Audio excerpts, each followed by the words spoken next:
Thinking of playing Iron Cross, man-to-man combat on the East Front, 1941-42.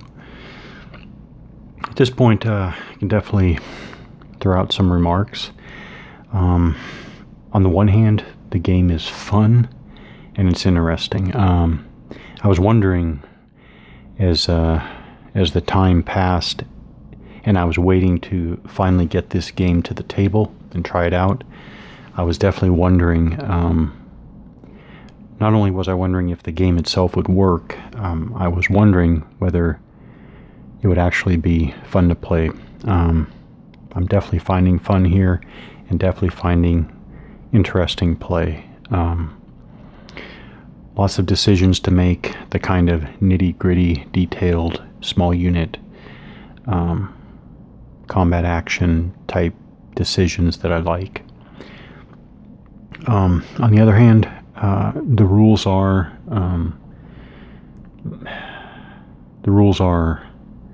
very rough. I'm sure they could definitely be done a lot better, possibly reorganized, edited for sure. But it is a magazine game, and actually for a magazine game, I think there's a ton in here. I will admit that I've not kept up on the magazine games in the last several years for a couple of different reasons, but I wonder whether and also when I say magazine game, I really have strategy and tactics in mind here. Obviously there are other magazine games which I'm really not that familiar with, but the point is I wonder whether magazine games these days, I am thinking of strategy and tactics, so I guess I should say I wonder if strategy and tactics these days is even putting out a game with this much in it. Is it rough? Yes, it is rough, but it is rough but still has a lot here. Part of the roughness, I will say, is, and I was afraid of this, and it has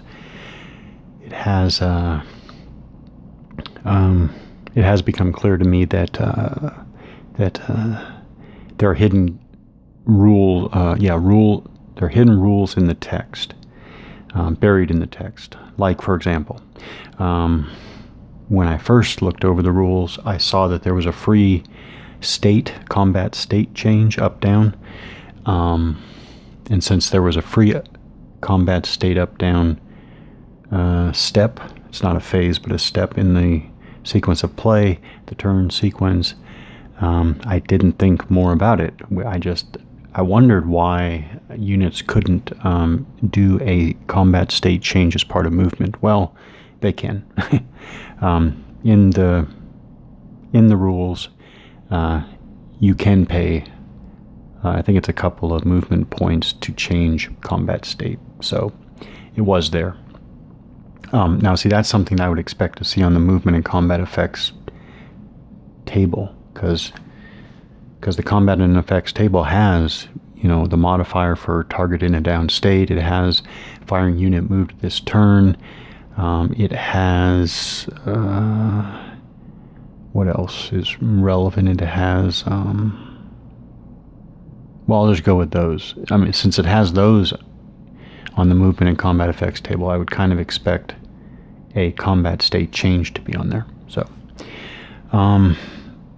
however, it doesn't really help my thinking. It doesn't help my thinking. Right, that's right. It does not help my thinking, but I do want to correct myself. In an earlier video, I said that I couldn't find anywhere where the designer makes any reference to what an up combat state and a down combat state actually means, or is actually meant to refer to, or meant to represent, what the combat states are meant to represent. Of course, I started out thinking that it's up and down as I think of an up and down posture, i.e. standing or crouched as up, or in the prone as down, and the rules didn't seem to back up that interpretation. So then I wondered what the combat state up and down meant. Well, I did find it with some more reading of the rules, closer reading of the rules. It's in here. again, it doesn't help my interpretation, but it does say that the up combat state represents unconcealed, potentially vulnerable state, and the down represents a semi-concealed state. Now, it's good that the rules explain that. Still, the effects still don't make sense to me, but and more importantly, this is where I would take it in another direction if it were up to me, if I were designing this game, because concealment is different than posture. So like when I've thought about this, I've thought about modeling posture, whether you're standing, crouched, or in the prone, or at least just say crouched versus prone. Let's just say that a soldier's never fully standing at attention. Okay, so we can even simplify a bit and say crouched versus prone. But then what do you do with kneeling? Well, anyways, we'll just say crouched and prone. Crouched and prone, that's one thing, that's posture. Concealment is different, right? You can be prone. Here's the thing. I can be lying in the prone, which is my posture, but if I'm lying in the prone on an airfield, there's no concealment around. So how do you deal with that versus lying prone in a rubbled building? Okay. So again, it has to do with breaking things out, not aggregating stuff, not abstracting. Yeah. So, but I will say the rules do talk about what up and down are meant to represent. Why firepower goes down when you're semi-concealed, I still don't understand that.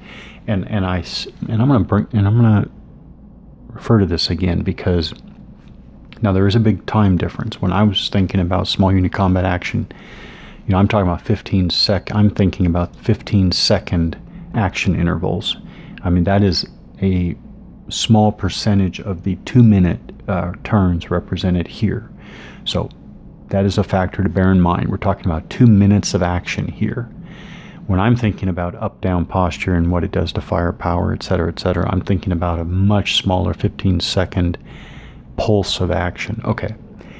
The reason why I cannot understand the firepower difference is because, as a having spent 10 years in the infantry, a prone fighting position, and by position I don't mean a foxhole or a bunker, I'm talking about your physical position, your physical positioning. A prone is always a more stable firing position than crouching. Always. So firepower should be better, if anything.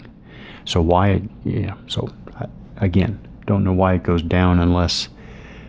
No, I can't get it. See, when I think about the design, at this scale and scope, the rules should be the rules should be encouraging you not to do anything in particular, but to get into the most stable firing position behind the best possible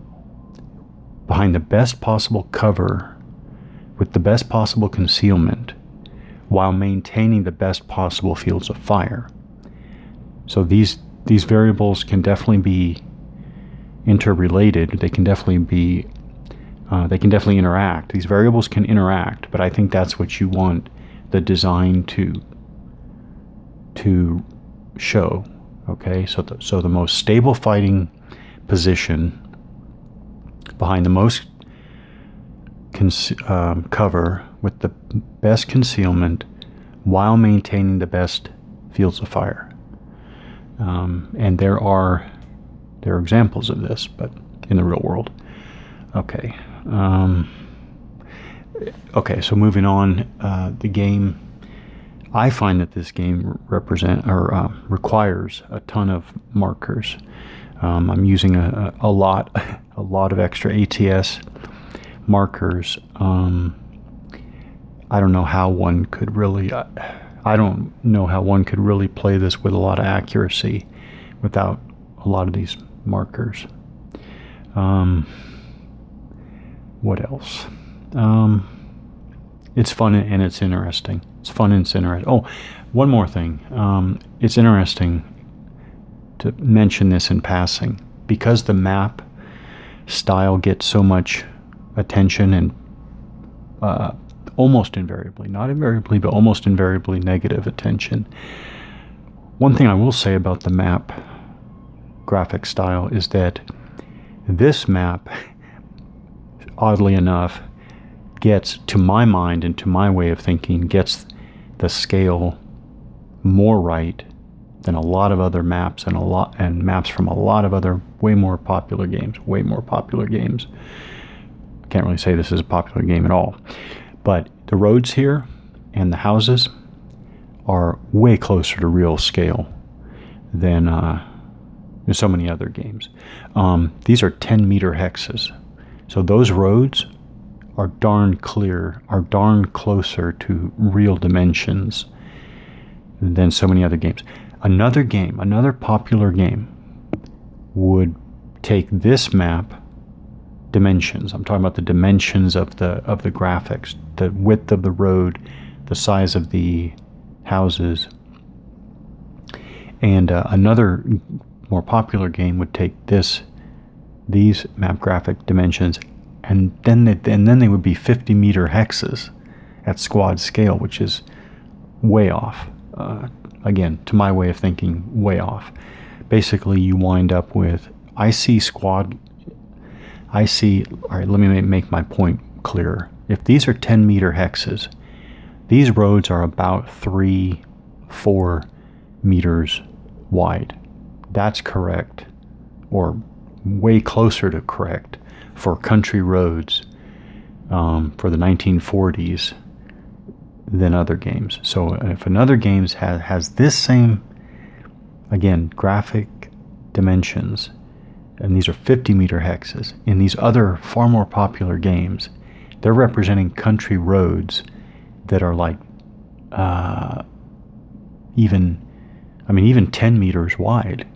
I mean, roughly 30 feet wide. Anyways, that type of stuff, I don't know. It's hard for me to look past that kind of stuff.